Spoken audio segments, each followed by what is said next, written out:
ගම්මානයට අලුත් දවසක් උදා වෙලා රත්තරන් පාට ඉරේලිය යන්තමින් ගලන්න පටන් අරන්. ඒ මෘදු උණුසුම මගේ කුඩා මුළු තැන්ගේ ඇතුළටත් ඇවිත්.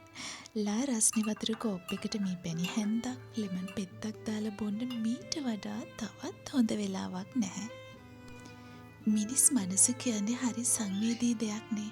උදෑසන මුල්ම මිනිත්තු කීපයේදී අපි බලන දේ, අහන දේ, දැනෙන දේ අනුව අපි රීසෙට් වෙනවා. ඉතින් තමන්ව හොඳම විදිහට රීසෙට් කරගන්න එක තමන්ගේ වගකීමක් නේද? ඉතින් මං පොඩ්ඩක් එළියට බැහැලා බැලුවා. ගස් කොළන් හුළඟ නැලවෙනවා. රබර් කොළ ඒ හුළඟ දැවටිලා තමන්ගේ ජීවිත කතාව නිමා කරනවා. කිරි වැදුණු ගොයම සරු අස්වැන්නකට සූදානම් වෙනවා. අලුත් දවසකට ලෝකයට මිනිස්සුන්ට මුහුණ දෙන්න කලින් ටිකක් නිදහසේ හුස්ම ගන්න ඕනෙමයි.